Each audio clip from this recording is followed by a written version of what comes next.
who are believers and not thinkers. Yeah. So once again, you know, when you're young, you believe everything, but when you grow, you need to question them. These are some questions. Very relevant. Don't be offended. Better music. Alright, yeah. Many time in the movie I see me and I used to remember every Sunday the other way. And so 40 Jesus is coming from 20 years ago. And so tell I won't do. Common sense in you, and answer that why you guardian of feeding, or you was in the other way. Yeah. To your demand on summer went to. We was on some of the when you're blasphemy, but we say it makes sense. On the board, or my dinner for self defense. When I hope on somebody had money, I don't know who couldn't feel to avoid more offense. But people some no corner before then. People who will be kicker. Or not this room for wait many aquanas and I don't get just as soon as I make up my Jaconia. Who be the enemy? Some of us on some more Sunday so funny. Or Christonia who need to when you so funny. Now I won't pay you to not need to keep more money. And Papa said the economy so shut up. Use the common sense. Yet to back it who my dinner with daily bread and to wait up at the offense. Or pass on you one go body in the church. Who just the cardinal of one and get the cash. We have put we need bank account. There is no so bank account yanka. Put your tight, your dues, $2 pounds. And so make us say you people are sorry to be pampa. We don't do respect your maybe a service in the middle. We have put what you say, you're assuming you're home. It's we are not yet there. We are doctor here. We are teacher here. They don't pray and follow. CSF Abraham Moshe.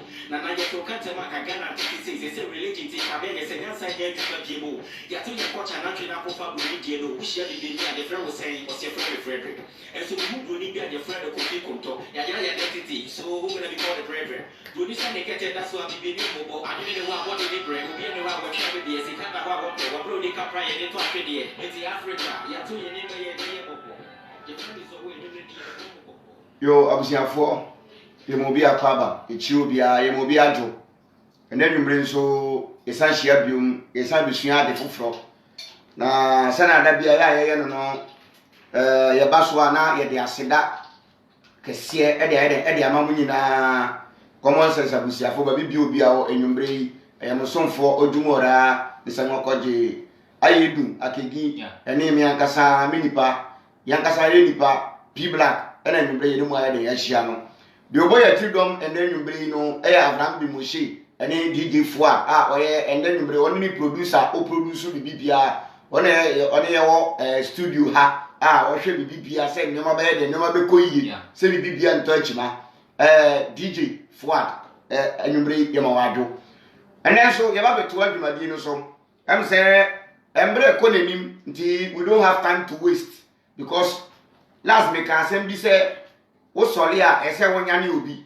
no no so nyane obi na ye nyina ye de ye to aso adisua de eye na yesu ade no na ye de ye upgrade ye ho ye de ko ye nim te common sense abusiafo ye da masi from day one da bia ye ka se nyemo a ye ni ho ye mo na mo ho ntira common sense da so te ase te ye nim se mo te ase nko ade common sense we are ever and forever to stay.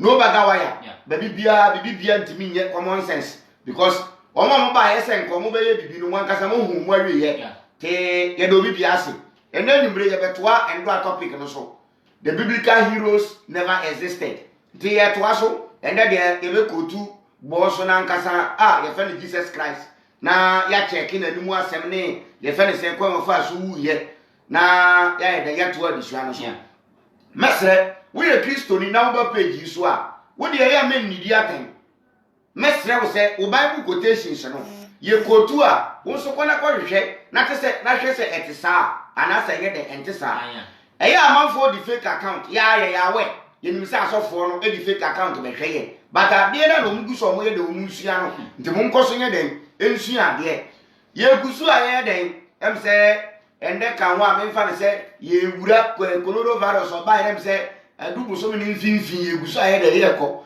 te as nioma ikono ye be ya omo gumpai bo so egumpai bo so am sende ye ma mpeni ni squad bi omo kompai bo se coronavirus no omo koye ho eduma e wo mpai bo mu omo di mpai bo to akwan mu na de ba ko a me hye no so ne se omo wura ho no cover no cover nka ho gloves nka ho nti wa utimi hunchi ya den ye koso ya abatwe no mu chia chale say ya coronavirus ni serious so that means yale we betete bi pantem sabi won hwe kora won ne ge kora sabi no kissing ne no touching ne won say ya se mo nti ye kasa nche ende ye beko topic no so yale aba wo se mendo unua biem ene papa nyaka papa salute twani salute mentia ni biom yale ne ye very stubborn papa ni ono kreti yale no utimi say no obey stubborn pa yale a o divide ni pa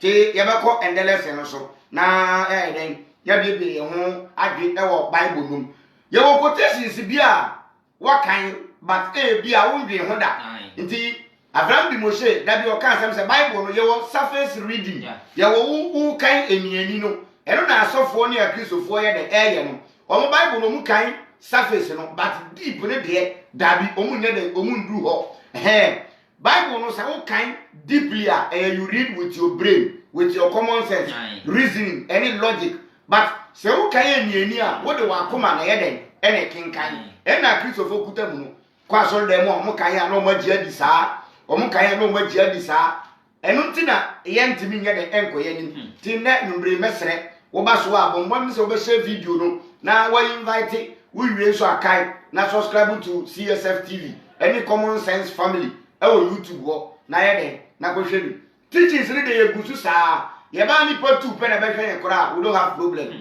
se ni pa 1 quarter na be hwe ye kora we don't have problem se ni pa quarter mpo na be hwe ye kora ye ni problem because no matter how it is no kura ye no kura ena no matter how it is entro ye den entro na ye be koso abodawura ye nyai kada se ye be ma dipo hu se the downfall of abibiman ye di breman Africa no eye akabula no the Bible and the Quran Christianity and Islam religion ama adwintimi nye de entimi nye aduma critical thinking no we a religious person you can't think deeply you can't think critically elunti na bibia ye de ayabasa nti ebe koso ye example mfanto saa edi abibiman betoto abrofoman wo hwe abrofoman mu na wo hwe abibiman mu a nsunsu ne no distance no very difference no ewa adenti they don't believe in a book they don't believe in a creator they don't believe in a spring being in the sky to come and do something for them nti do am repeat assembly say nurse bi ne kai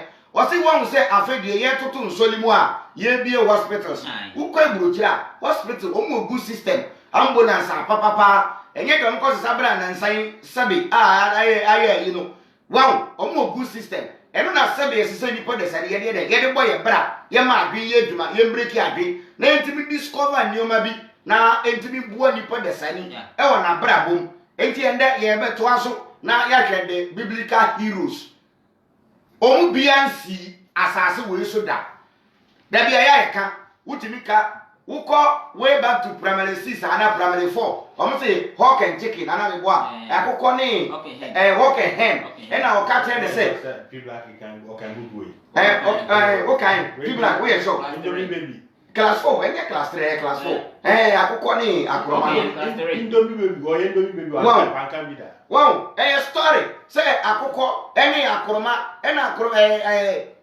ye fere say akoko ka kire akroma say o man dey say eno say da bi oyale eno say moral lesson at the end of the don person mo kire say nipa boa nipa obi ni bibi na wo bi aye de boa no sa na bible no so ye de etie bible no book a utimi sua nyansa bi wom but man kan kire me say nyankopon bi obo osoro ne asase no eno otoro book no de ma nipa say ye de yenkinkan dabi nye sa na ye de etie etimi kire ye nyansa nkakra bi ba sabio nkwasasem no ne dosu wom nkwasasem ba ko no se wodu sika be kwako mo obi say in the name of nyankopon bi onto njirangu so no ena ye nkwasasem no enti ende ye ba beto aso na ye kwoto aso papa bi wo ye fa no Elijah no wo Bible nu a amanfo di ni wan dance ye ena Elijah ne ba la konfo ena Elijah bo mpaye ema eja firi soro bae sansam ni nyina ntro ni nada ye kum deeply a Elijah bia nye den emba asase we so da maminka asem bi kiro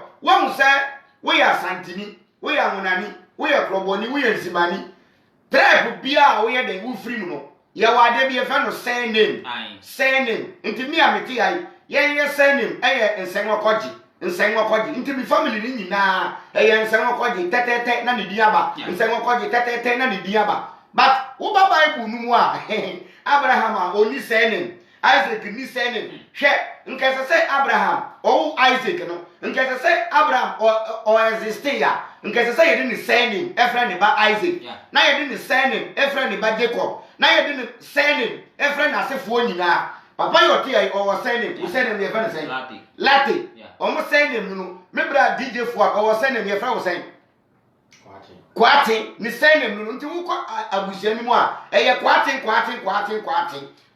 kwa sana de ne tie but Bible Elijah oni senem Abraham oni senem Isaac oni senem Isaiah oni senem Jeremiah oni senem omubia ni senem wow sana mu ye no if these people were to exist sen komo ba ya nkebe nyo mo senem na ye mu se Isaiah abusia we no yede ofrim Jeremiah abusia we no yede obo but ebi ni wo be sinne ye ma adwemu nya adwuma ye ma ye ni nda ho na hu se book we de eye book o mo de bre ye se o mu de be wia yen nti ma me fa de nkire e wo John chapter 10 verses number 10 people like wo be kan twi no wo wia wo be kan brofo no me ka kire o se book we ni nyina ne eye weapon sa book we eye weapon eye broni efa book we e di ba bibimam e na the whole abibiman the whole Africa odi yesi wo se nipa ba akon e na odi book ye we ye den ewi ayen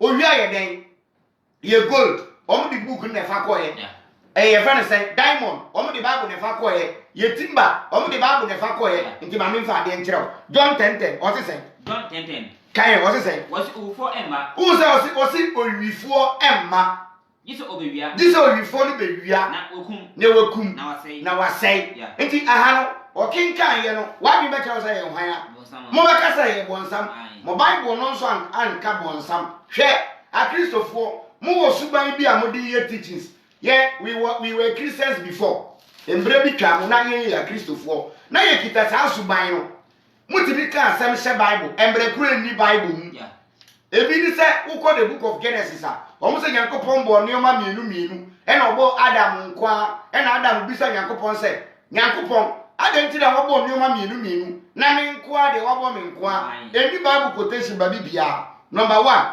number 2 eye omo kire se Nyankopon bo bonsam no na bonsam no yodomtufo no na eto nyoma Nyankopon wo soro enti onam nyom to no so e na ode be ya hantan e na Nyankopon pa mo no free soro e di ba asase so eni Bible mu ba bibia eni Bible mu de eto number 2 nu ene number 3 no mekotu e wo Genesis chapter 5 verse 24 ma me nka wa asema nsa ye duru ho wo se papa bi sa papa na wo no mo se Nyankopon fa no ko so me ndem de Bible be kire wo se Nyankopon fa obi anko so ye betie nti John 10:10 no kan English no na yanya de ye to aso book we ye be disproof book we ya ma Christopher asofo bu afu omufu nso a omudimi nya hwe enti da bia ye ka se we don't have problem with Christians ye ni asofo ni asem ye ni asole ba ni asem omo a ye ni omo asem ye Bible no any writers of the Bible any the God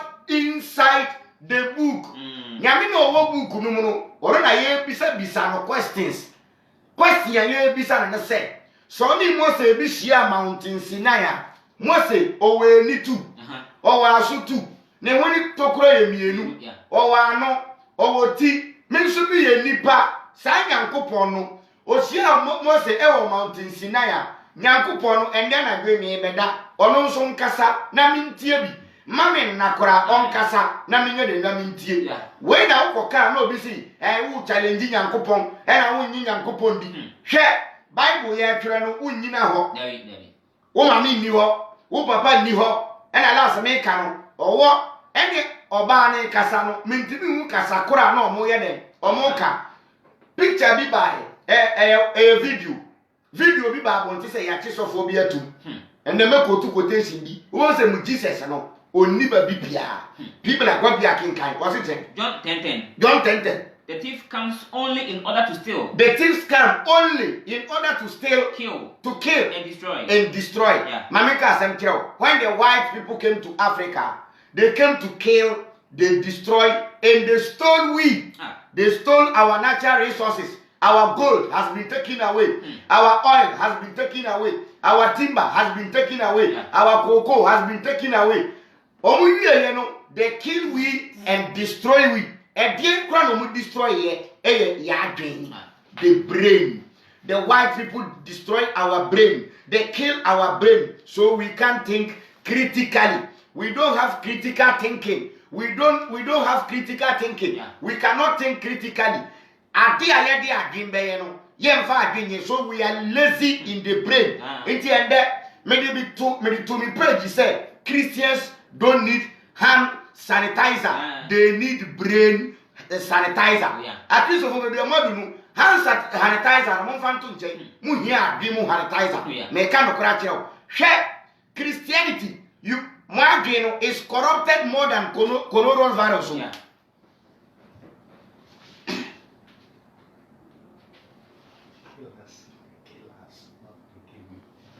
What I say? Son of the identity. They kill us. Well, they kill us. The book read and say, until me catch us say, we are Christonia. Coronavirus number, now I know a virus that Intina, your computer and your laptop, na virus, China, your anti-virus. Yeah, mono Christianity now, we are the anti-Christians to take away the virus from your brain.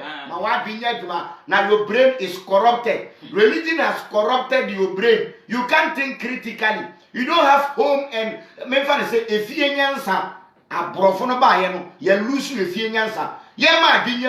People are what can you don't tend what's your reform by say or by say when we are now I day what say it ampa almost say it we are almost I be biakoye enemy and ne nam penifo na aka na kakra na nso aka no o ma da no munchendi e na o ma chafa ye kan and then ye toa so the book of the father saying 1 Kings 2 Kings chapter 2 verse 1 ye kwa tie story bi ho mimia Elijah was am na ba be kan no na and then me quote quotation bi e 1 Kings chapter 17 verse 1 wo be tie story bi Bible no baby aso phone kinkan e ho na kinkan baby aye be yi apie bia eno so problem ye den e wo ho e ma asofo no 2 Kings chapter 2 verse 1 what say was Elia soro Elia oba be kosoro muntio ye se nyankopon ba be fa Elijah kosoro hwe woni me de ntia ye se Elijah nyankopon be fa na kosoro no say Elijah we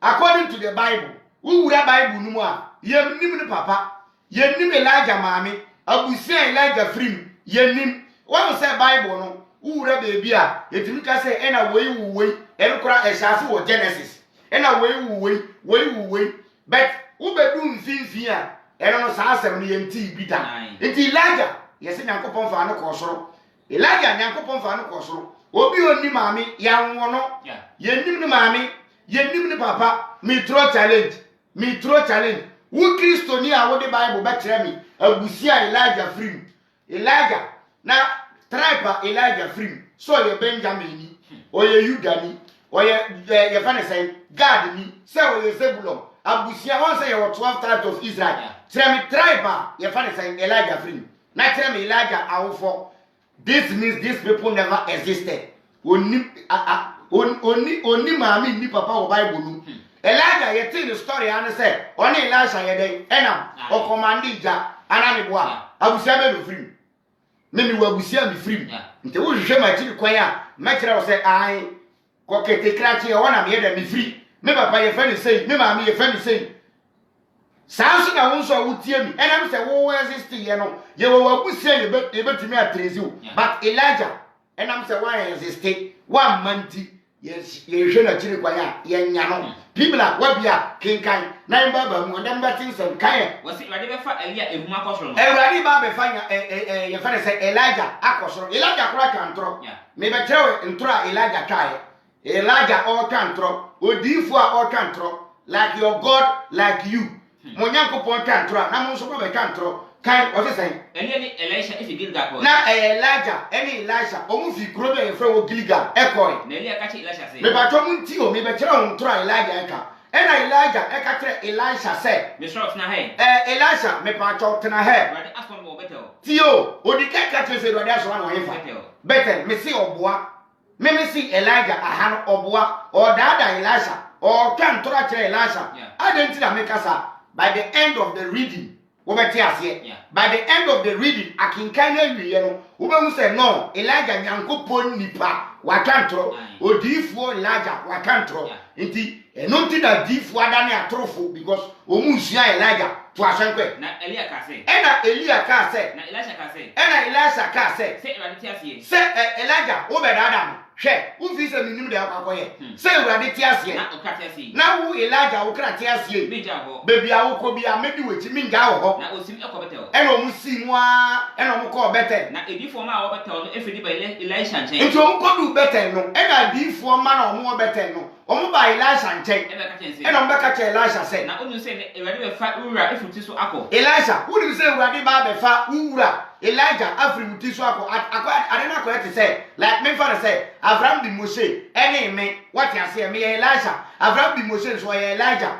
iti aha no Nyankopon be fa Abraham bi Moshe ade akosoro but on ka kire me ba to utie dia me ka no but wo be hu nsem e den e wo ha wo be hu nsem e den e wo ha to asankwe ena o say minsu minim munye kom na Elia ka chen say ena Elia e ka kire Elijah say Elisha tena he Elijah still or ka kire Elisha say Elisha tena he Awurade asoma mo Jericho Awurade asoma mi wo Jericho odikan ka say asoma no mahifa Betel ana Betel afedi enye Betel biom Jericho me ntimi ba cho ntro no asha asa na nsha ase odikan ka kire say asoma no Betel ena Elisha say wo boa mi ni bebia wo komedi wachi omkodu Betel na adifo no ba ye no omu be ka kire Elisha say Elisha ende Nyankopon ba be fa Elijah akoso no o se munye dim na me nso me ye de minim afa Elijah ka kire Elisha say Awurade asoma me ohefa e wo Jericho ahanso oboa bie mu to asankwe ena o say say Awurade ti ase na okra ti ase minga ho na odu Jericho na edifo ma wo Jericho no ena adifo ma no wo Jericho no omu twa Elisha nche be ka chen omu twa Elisha nche be ka kire Elisha say na onu say na Awurade be fa wura efuti so akọ entini tintini tiatia ne say Nyankopon be ye den e be fa Elijah ko so won say enkrofo we enam so mo maaye no won attribute ayede mo mo ebi na wo Deuteronomy chapter 30 verse 1 na me kenkan do ano say Moses wu ye no bebia ye sie Moses no obi anim be sisesi a wanyakwanya twantronti what you say wanyakwanya twantronti obi anim be sisesi a enti Elijah yesi Nyankopon be fa na akoso Elijah wutrisi na wonya no wo ko Israel fa busia mu a say Elijah so free he say ne maame wo he say ne papa wo he ye nhunu etire omu wie ne yesi Nyankopon be fa no nti eya no mo de akoshe Nyankopon na Nyankopon no ko hu no he na wa bisa no question Bible character to mun ni say name Bible characters no omo wo ho no a ye from ye fa ne say omu ni say name say na madi kan ye de e ka ye no that means nkrofo we ni ho omo mae minua ye ma adwenya adwuma nti Elijah ye say Nyankopon be fa no kosoro Elijah yanti na kire sem biem besi ne Owasan ye say aso for no class say Israel for history it Israel Isaiah Jeremiah it say Kwame Nkrumah konfanochi Ekufuado change anything Ensesa hwe some exist emfaso bi ani ho what you say nti we have to forget those people e say ye go life mom na ye den ye boy ye bra ye go life mom na ye den ye boy ye bra book wey doesn't have nothing to do with God book wey enye na di achi a e dey mfaso bi aye den e bre ye na sabi e obi krom history e wie so asaje muska history ebo ho pare iwie so mo say ji muska e na ye ha ma adwen obi krom abakosem ye bo ho mpaye eto chia ho time ye je ho tight ye je ho college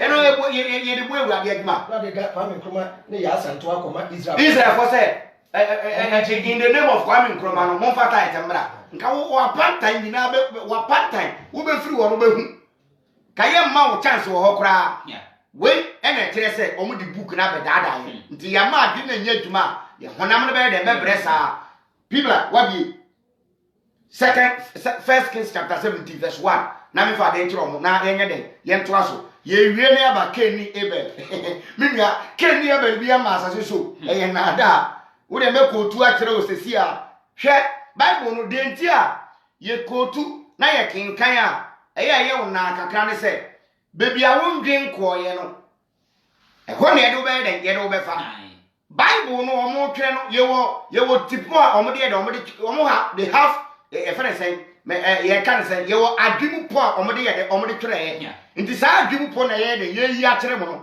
kan what is say 1 Kings 71 what is say was he Elia ehye oha nkom utie Elijah was oyeden was oha nkom na things bini Elia to asenkwe out of Gilead it bra from eba we ka kire ab say to asenkwe say Nyankopon out mi gina nim wasi asi Nyankopon mi gina nanum se Nyankopon ti ase ni oboso ananso ento efie miense o say Elijah shenkom se ye obosuo eni nsuo nye den ento yeah utie to asenkwe ento infie mu to aso pibla ise na masem so Jesus na masem so ne wade asem eba nchense ene wade asem ba ne nchense fi akọ onfiri anko na dwane wasi da no ko epie on dane ne ho nko epie ye ko inta iso carrot e wo Jordan enim no ho no nya den onko hinta beebi nti da bi se Nyankopon ayi Elijah e de akose beebi afetie de to aso ba kan na obanum iso no musuo na ehwo no be de ono nkwa benya nsuo no ono nkwa ye den anom kwanya nsuo mu ayi nsuo aye den anom kan ma hye anade se won hwe wo ho na wa hye anene se onye den won hwe wo be pa cho a kire se anene kwa dobi e na be den e be hwe Elijah nti Elijah ko hye wo for 3 years na kwa dobi ne di burudo bre no me pa cho kwa dobi a wato burudo da kwa dobi me pa cho owo oven nti burudo na ya ko fa na wa hefa that is Nyankopon said ama kwa dobi ko wia burudo no dey ai because nipa na tu burudo kwa dobi ontimi ntu burudo nti anene akwa dobi by all means e obi burudo na ya Nyankopon ko wia ma no na o de abre no we nyina eya nansesem no mde agu buku mu emboa ya brabo ensesa economy no entimi nkun coronavirus entimi nsi hospital entimi nsi ese motorway entimi ye friend say entimi to hospital bed enye de ema awofo we no entimi mboa yen tum nyoma we nyina ngu na wo obi afade we se me odumu arama nkan we na mamfa mbo bra na manyia ni se Nyankopon soma anene so nkofa brodo mre papa bi e fa na Elijah na boje se do so a Nyankopon siesie jabi o de be hyeme da bi ye nyinto we de ende ye benya ase ni akofa mo aboba ina fi Israel story we nti akofa aboba no story we nti akofa aja ye da aboba tra play mu asemu ni aye breakfast prayers amodwa every breakfast prayers omo ayo mu food do twedehwe tax from say mask tax say taxpayers money gloves nso man say wa ko tai asemu asem minu a wotie mi mesrem me pamcho me say ya che sofo bi dia koto prison wo Bible no mu say ye de Paul any Silas koto prison e na omo bo mpa ya na bofu obeyi no ye wie ne akọ ye nyandu ho mo ma ye rade me say o ma be dada ye mo nya last me ya ri say where is your God people like what be ya yen to say Genesis chapter 4 verse 1 na yen ko kai ke ni Abel story so eno so ye den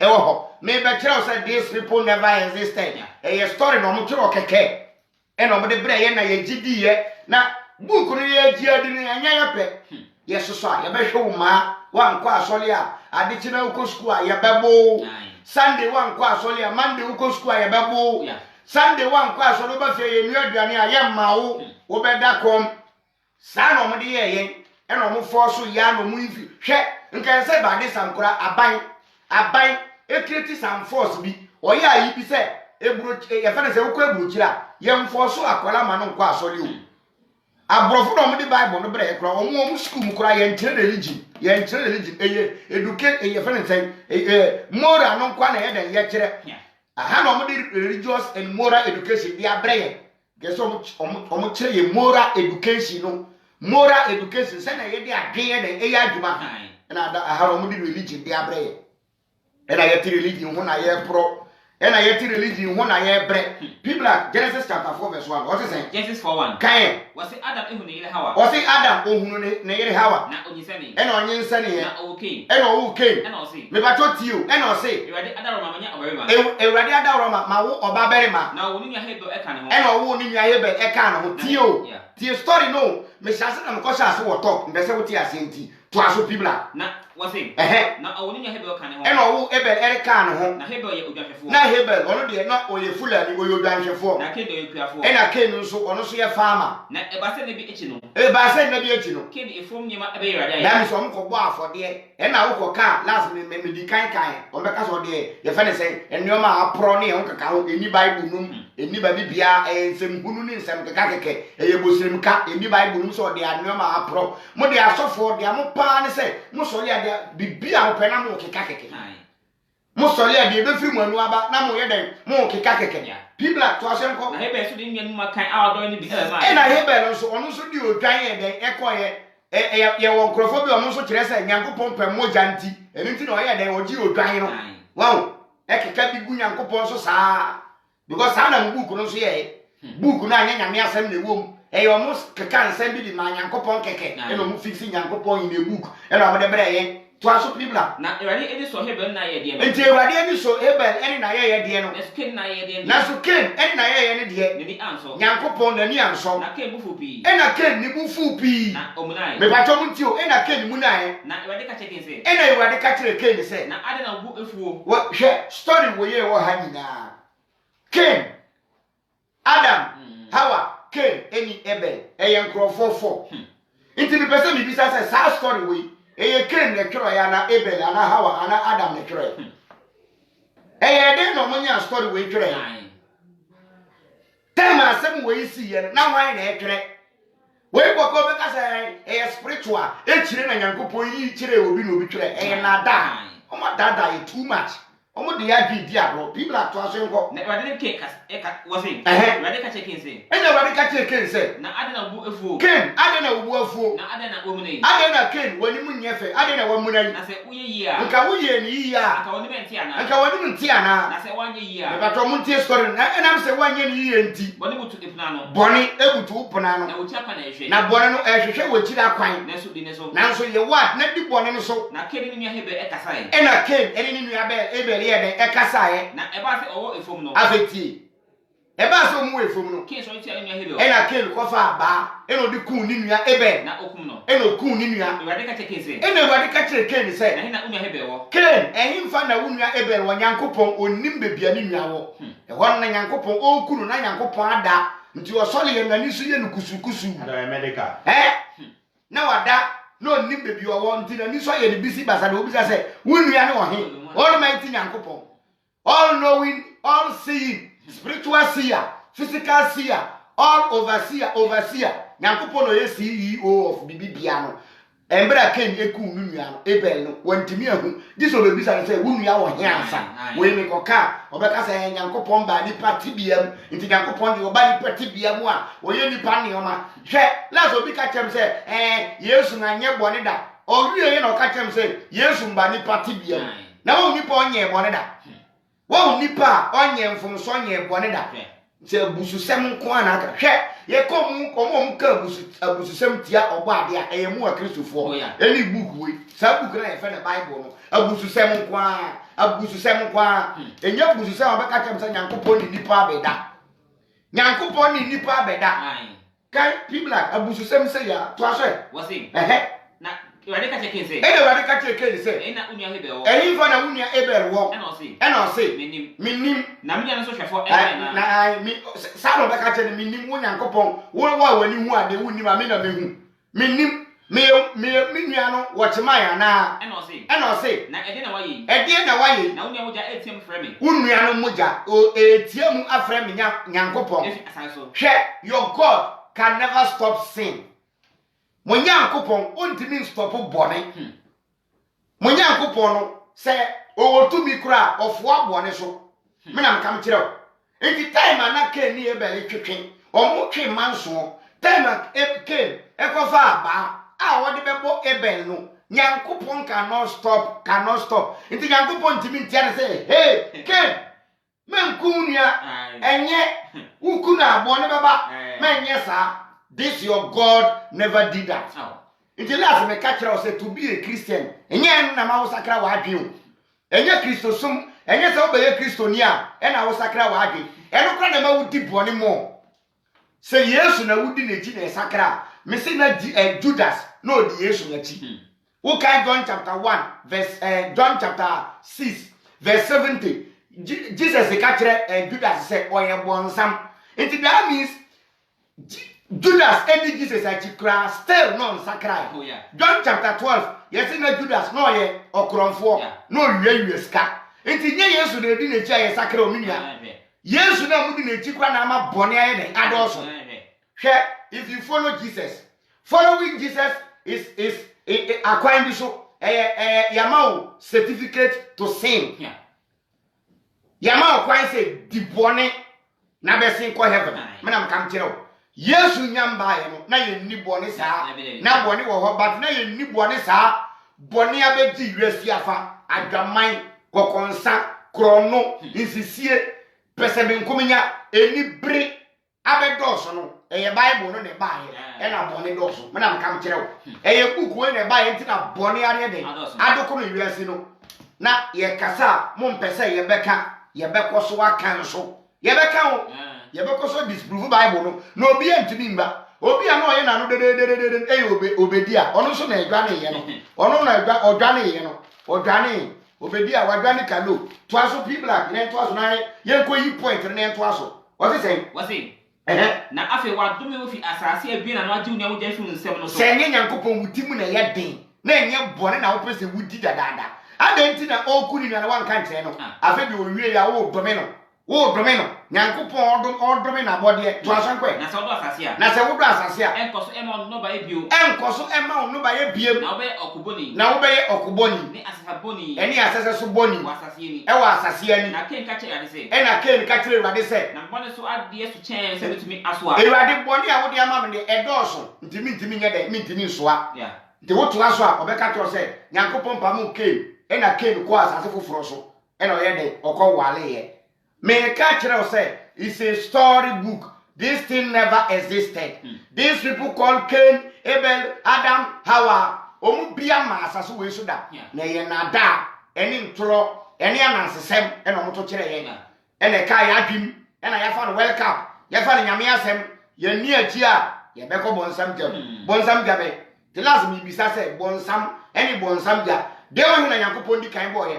People like, sang bonsam any bonsam ja de ona Yakobon di kan boy kire wagen o me to me no like sana pisa boy chim o si Yakobon di kan bo bonsam o di kan bo bonsam nti echila like we can sing bonsam so ti an po no na Yakobon bo bonsam ja o bo bonsam ja anti na bonsam ja ni ho but o bo bonsam na bonsam ye bone no na Yakobon sa na ti e no ko bo bonsam ja e na Yakobon na ti ene sa Yakobon weti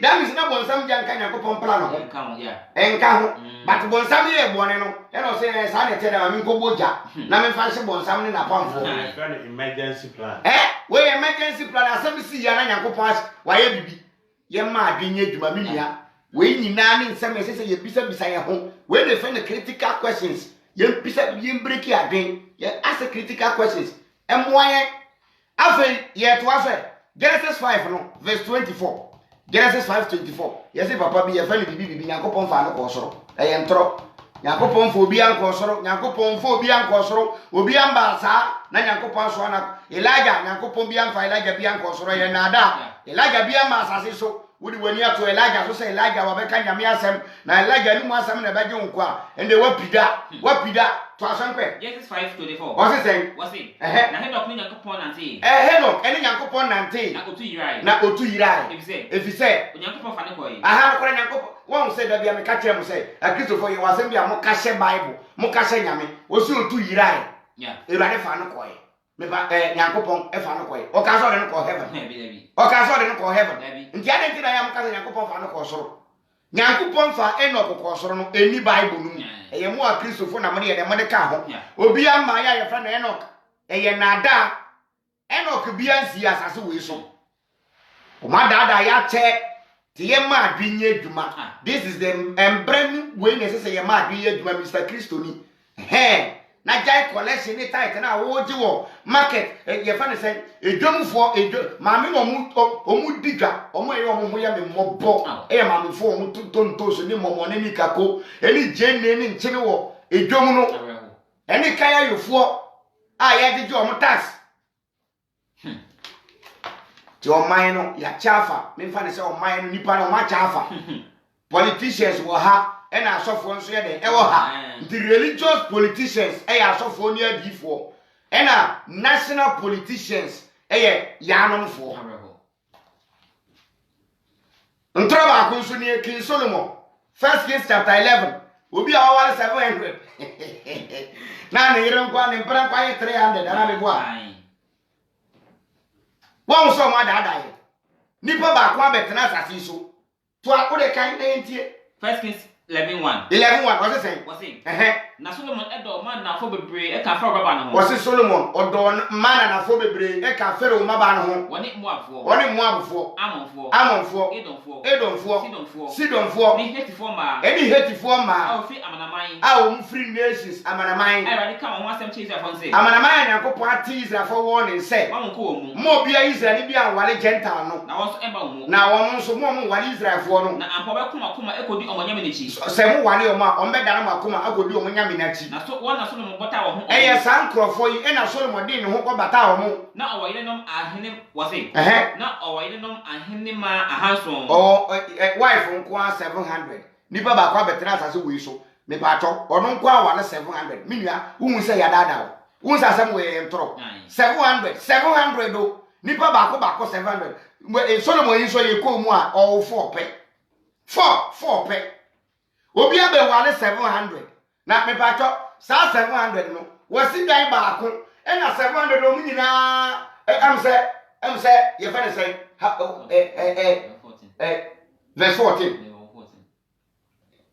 And ye be call. Me ba cho wasi self contain. Wow. E na wodi man nyina gum. Ana oba bia wo ne country.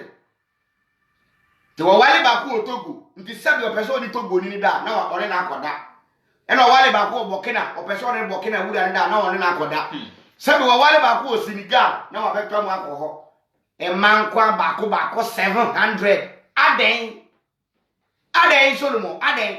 Nti aye na da ade we wura mu a the concept of Mansa Musa e no mo dey sa. Concept of Mansa Musa, he was the one who was trying to unite the whole Africans. Sa no ye de oyen e no wa go tu e no mo dey be say e na King Solomon wa wale ma 700. King Solomon bi amba ye me wale ma 700. Me na me o mo dada ya che ye ma bi nya adwuma. E ma 700 aden. We ye ponko ana we ye kraman ana we ye prako.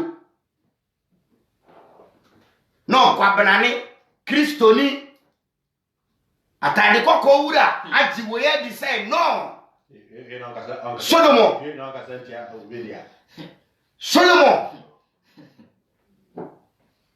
wonye sanse the whole world wo na Solomon nim nyen sanse o Solomon nim nyen sanse ni wo na wo dwese Solomon nim nyen sanse o Solomon nyen san wo obetimi dia to nkuruma ho Solomon nyen sanji emfaso be na wonya free. What is Solomon? Only the wisest man on this planet. Sana book near the Eka. And I'm for Sobena when I Solomon Yansan for Sobena when you're free. Maybe I talk Solomon Yansan for Sobena when you're free. Solomon Yansan, you better be able to Kruma.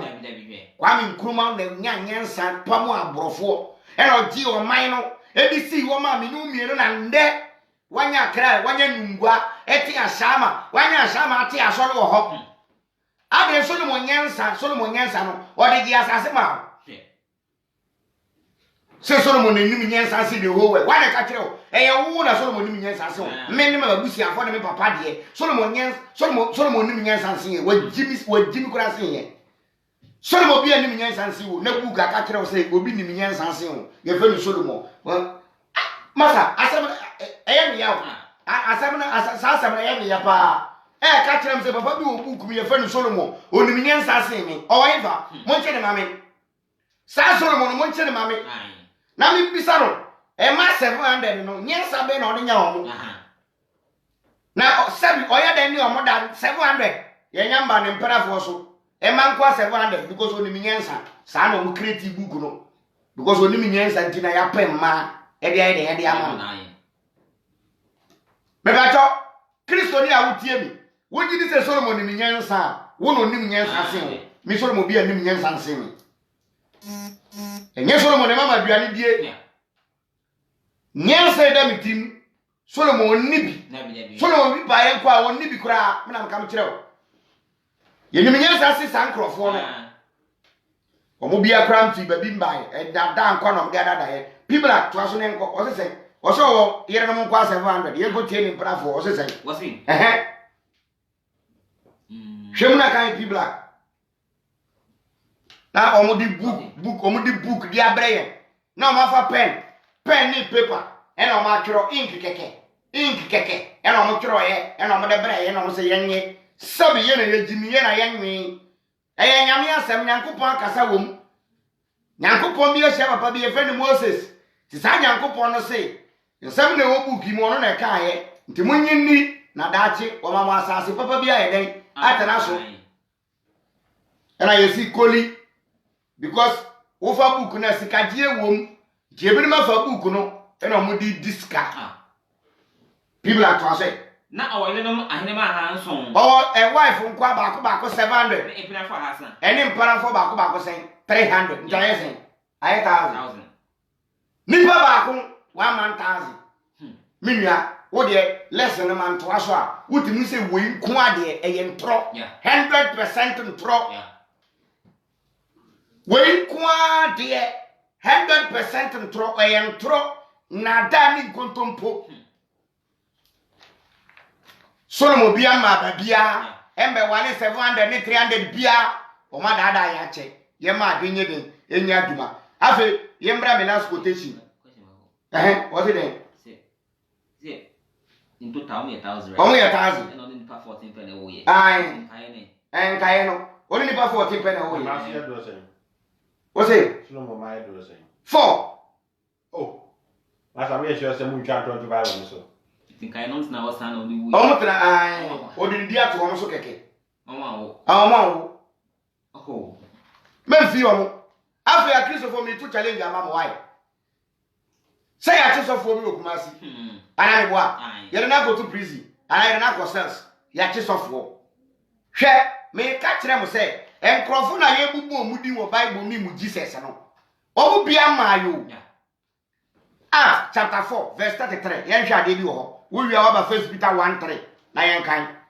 ana Mark wo de kan Mark 15 Mark chapter 15 verse 46 Mark 15:46 kan Jesus bi amaye ma me kire wade wo say wo ko Bible nu mu a emperifo no heroes na ya bubu omudi Abraham Joseph Isaac ni Jacob no no it cannot you can't trace them Uyempo na yesi omo a untimi trace omo but they are very short to be traced they are betimi a trace no Jesus yesi owu wo Jerusalem nto betimi ka se na ye ko Jerusalem no ye ko Israel no baby yesi Jesus no ye hui won se e wono ben wo betimi atu kwan akwa hwehwe enu ntiro mo ka kire wo se Jesus wu ye no oye den osole so mu ka kire wo se Jesus bi wu na ya ha na esie na wo betimi akọ ti se mo nkọ ho a obi akọfa boba wo ho a obi akogina nweli wo ho enu nti wo mo si Jesus nko ade owu ye no osole oni ho wawu wasole ya ha na owu dae bebi owu dae no de e wo ho but oni ho bi emu wasole wọ́n sọ mo de ya bibi agro wọ́n sọ mo de ya bibi agro wawu wasole owu ya na wawu se nipa na wu na osole ya ere na tiro so owu wawu ko ma bi no ko ye Daniel Badness ye ma akwaba to asenkwe o se Mark 15 ai kan verse 46 ai na auto emile bi na o you know the inlano chain ho according to Jesus auto nwira and all the granny and entertain at home. Or the never told a da what kind of them. And all the Jesus got to or what dia, yet travel moon or Jesus go to Now, only a one in and no money or warrior, any hini and dynamo. Not Mary Magdalene. Now, Mary Magdalene, Mary, are you sitting now? and Maria, you say Nina, Or she have gotten to you. and I'm sure if I come to you at the end of the day, almost over by and Jesus I had was solid or call, he died and rise up, son of Kai, because it can be traced. Some catchers say, well, who nani fununia say, Obaya, you don't want funu baby funu that. 1 month, you see, we was solid to cut everything short. We was solid, and one nippon will never be him. After you go to the last quotation, where a challenge to you Christians, Acts chapter 12, verse 1 to 11. Acts 12. Verse 1 to 11. Jesus never existed. Abraham never existed. Sankrofoni nyina omunyina bia ni ho. Even your God in the Bible never existed. If your God in the Bible no kre or exist here, asem bi si wo Bible num ye pese asem na ebisa si wo Ghana ha. Obi ko kasa tia ohini bi. E na ye ti ni tum. E na abofo be bie gate man no prison gate. E no bie. Ebi na si wo Ghana ha. Ye de sofo bi akotum. Odam se si amene wo kasa yi. Abofo nko pie no. Abofo nko ye den enko bie no na emu sampa. Munyankopon no wotumi. Acts chapter 4. Acts chapter 12. Verse 1 to 12. To 12 kaye. What's what the petrol at with Yasi? Ye the petrol ye den. Sofo ne friends house of ne friends say. It is a see ano. Ye friends say nye petrol. Ye the sofo na to afiase. People are to aso enko. Sorry ya. Na sabre na. Na ohene Herod say sa e asmafo no nipa bi. Ayo ohene Herod. E no tere ne nsa no yi asomafo no nipa bi. Ayeye de. O de kranta na ekum Yakubu ni was it? O de kranta ekum Yohane ni Yakubu. E no de krante e di kum ni Yakubu. Na ohun say aso Judafo denti. Enti ohun say bi oyeye no. Aye Judafo denti. O to aso ko fa petrol so. E no to aso ko fa petrol so. Na epitina. Na so na ye epitina. Na o che no. E no omo chi petrol no. O de ko to efiase. E no omo de petrol ko to efiase. Na o de no ehye asrafo ba nan. Me pa cho adenti. E no omo de ko to efiase because no omo mpese obeye ewrade adwuma. Omo mpese obe preach. Ti se Ghana ha na adose ye nto nsole mu. Akoye se na do mpese ye be ya asole. Utie de ameka no. The same thing happened in the Bible. We are throwing challenging to your God. This is where your God need to do. Hey, Munyankopon no man home so. Munyankopon na da mon kwanya ne no tom. Munyankopon obi tapo, obi fra no Nyankopon, wada asole. Munyankopon na da ache. Wada ache. Long sleep, I don't blame Munyankopon abakokora. Wenyini to the same na niso ye nukusukusu. Waba kwakura. The same wanya Munyankopon no wanya years be na memfa ma no. Memfa years be na memfa ma no. Memfa no 2020 years. Nti wanyi 2020 years. Wanyi nti the same oda on solentem. Say ya Munyankopon nsa na boji sana ye fita. Wanyi te Nyankopon akoyi obi wo prison menyandu ho na musofo na dem 3-4 days na Jesus ansoma abofo ankoyi nu a and the Lord Jesus and your God never existed. Mr. Christian man, think, use your brain, use common sense. What munkope brain sanitizer na mun forget it hand sanitizer muma sanitizer, brain sanitizer. Hey, my dream here brain sanitizer, and your hand sanitizer. Because your brain is corrupted. Every Christian man, adreno is corrupted. Virus gusu, konora we your friend is a gusu.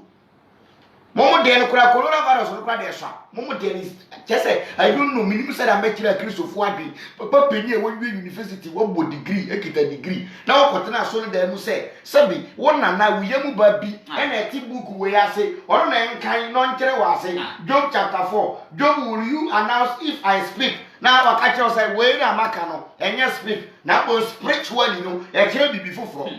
na ye wura honhom wiase no honhom wiase na ye bi wiawo e na honhom wiase ye hu wono ye hu ti se ye peteti honhom wiase me hu obi to se kototo na nipa diadi na nipa diadi se spiritually obi kita kototo spiritually ya bo obi nsam tokro spiritually obi kita peteti spiritually obi anu ye kura no menua the identity no man no yen sinke identity no man no yen ni apini ye identity no man no rote ye bre because of a son book when ke say ye shi book nyina book we say ye titi nyina ye shi nyina nkenye bibinti a nka samtete ye tinka meti but dachi me be prove obi wrong tinka meti nyina de ye dai e de ko papa amto o ko ko obi say e na bible no de e na quran de o be da no kotre e na kotre ye be da no kotre ben mo obi be da no kotre a ye fa ne say Saudi Arabia na Mecca yatoto mosque mu the only thing I'm Yankupon through common virus keke and the packet Yankupon through it mushia so them Namia Allah Wakubaru Nanyakupo and Bano no virus of Pen Yakupo or Ken home Charlie virus will Obi Oma with now possible Munyankupon so the Kutam Ponko heaven. Oman Ponko trap ever say, now Mutana Ponko so back, now when Yankupon. Common virus kete o ti se egbe se woni megbe egbe keke onyankopon suru enti aha kire se ye di Peter kotu afiase e na nyankopon ye den ebe yi no mesrem sofo na wakodam no moma mo nyankopon ko yi no mu tie mi moma mo nyankopon ko yi no tom kan ye kwe wasi na ochi no e na ochi no o de be kotu efiase e na o de kotu jail o de kotu efiase na o de sha asrafo ba na wo wembom e na o de say a police for ana ye fa ne say prisoner wa mo hwe prisoners ye from say e na ye de o mo hwe den e sho mo nsa say hey mo hwe si besi yi to aso kwe sa ahodo na nsa se won wen no e krofo ba ko fo so mo hwe me so yiye na opese twem afahye no echi no na opese nka twam no twam a nka baba be de baba bebeli no oyini ko che oman no ti say akufo de twen say coronavirus ni twam a na wakoyi sofo no nti afram bi mo se ka yesrem nana omampeni mesrem we de wada wro ma me pa acho mesrem to save the nation to save oman no oman ye die nti mesrem and Thursday etina Friday Saturday ma soja fu onye training a police fu onye special training Sunday an opportunity ambulance any soja fu ka nam kurom full operation asoli dey bia ye bebie mu wura mu na mu buon for so so betu asoli ma no so mu buon na mu twen no mu to collection ansa o mu to collection ri wi mu buon na mu fa collection no na ye protect ye we prevent ye ho say no garden na okwabra ne say no ono wa mia so no betitien na mo akristofo sebi mo so mframa e na ebo no mo wa asofo na mo nsaka no nti wa adwen kire wo say eye wo hu no odidi that means wa nko asole a wo sofo no onnidi ambre kura wo ko bible no mu a Paul mpo na oye adwuma yeni bible ne munyankopon na anya na ontimi nya ehwe na munyankopon kura ntimi nya ehwe na mo apu na mo munyankopon kura ntimi ontimi mfesi enye se wontimi o ontimi mfesi na mo spiritual God can never face we na mo nipa de sane a mini wudidi nom na mini umiene ye ne wo toilet ba akoso wo na obeba wo pida ade ayew common sense family Abraham bi Mose anim ontimi if you come with brain wo nim na ukofa buko ya watete wo pida ti Abraham bi Mose o de fasora baby before you think now what thought in adada you feel say ye be di agro na eya mo adwene say common sense family ye ba system nim say ye be ye de atwam that yo we are to stay and we will stay because common sense adwuma common sense adwuma enya me ni common sense so eya wo ne common sense na nkasa adwumu activity adwene kakra mu activity adwene no mu activity mu ma adwene adwuma people to aso na empon na afi wode petro ekoto efiase wo de e no mo di petro koto jail efiase wo de so asafo no to aso bo nya pompai ma asafo no I can remember very well in the video ye be fa asofo no afi na so le mani bo pa ye yesu radie ye pa ocho radie instantly mo bo pa ye no mo Holy Ghost antimi anya adwuma where was your Holy Ghost, your Holy Spirit when they come and catch the pastor ye be pastor no you will have prayed nanka according to one say who kind the book of way now tell my Bible to Jesus and you see Jesus go na ni prepare and I saw your phone nyina ye den e bo ofo one say mo book no the see wo na bi nsida ena e bi ntimi nsida I saw the phone and Jesus go na ni pro ti gu ya no mo ye holy and I saw the phone mo di aduro oh masa mo di aduro and aduro no mu di we no ntimi go di bia na ena en kan sa e ya mu di aduro mu nka se mo ko di aduro asọrọ mo tia ye ni se mo ko di nduro sha ase nti wo ba na ka se bibi ministry glorious ministry amedi ye adwuma asafo ye amedi ye adwuma e ya se masi konfo we wona me kwaje ye na e hu se ampa wo ko konfo we wo kwaje e na no ano no se urade ye na me urade nyuma so e na ye urade na yi ya si wo se ewie ye mbre ye ye ba mbre ye ba wo na ye na so ama o me ye nso ma me now Christians want to go to heaven, they don't want to die. Nka coronavirus way, nka na ye okay, and I the easiest way to go to heaven. Na kama wuntema siako. Kai people like na yenwe bibia, ye rap up, na yenwe bibia. Ye ni muni asem, mo ne mo ye nyankopon na anya. Obetumi a ombra kai. Was that anajono Herod ebe yi no akono.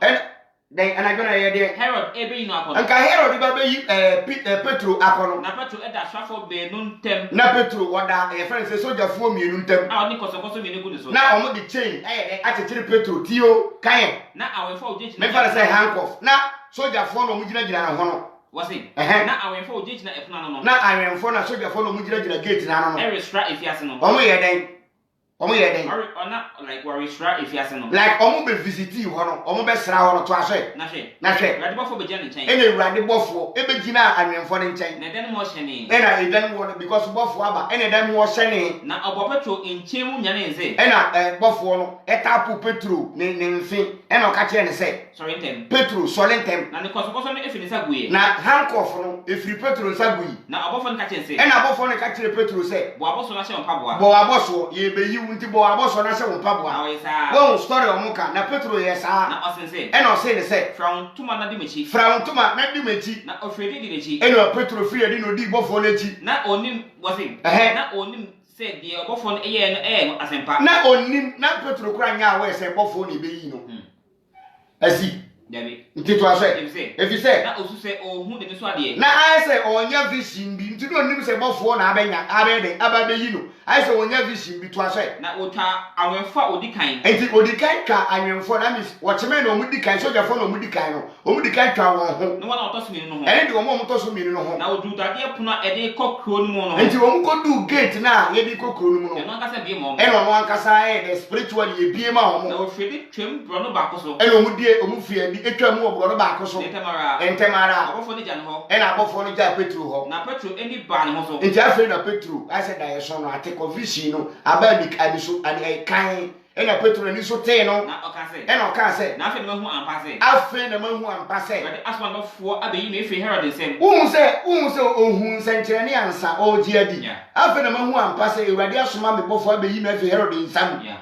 Minia de esi wo Bible no ya be chi sofo obi e wo Kumasi ye de na kotum sa sofo no odi Jesus di Jesus na Petro ji ni di ye na ye yi ni fiafia se no Jesus koro na won sesai mo mpaye na ye nye de ye yi no na mo hon to mo se mo antumi anye sa Jesus bi amai Jesus is yesterday today and forever ai mo na mo ka se Jesus is yesterday today and forever and the mo prove mu tumi na hu se na mo ka ye etesa ye beda masi na de bibia sia ye nkasa bebre mo nkai na mo subscribe to CSF TV we use a common sense family na why then wa subscribe to wo ye do bibia se ye da masi my idea common sense family for the church obi bia Mr. Ahmed Rasquatin ye church CSF Ashama mo ye doso te meda masi na ye bibia ye den ese ha It is very see ya. Mon kai na mo subscribe to Common Sense Family CSF TV no.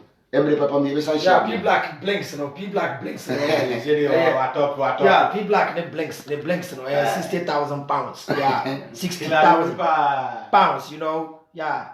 Yeah. It was given to him by Shat Wally. Yeah, blinks. P Black on the blinks. No, I mean, man, wait, man, to go to the time. And I'm going to ask CSF. Bye bye.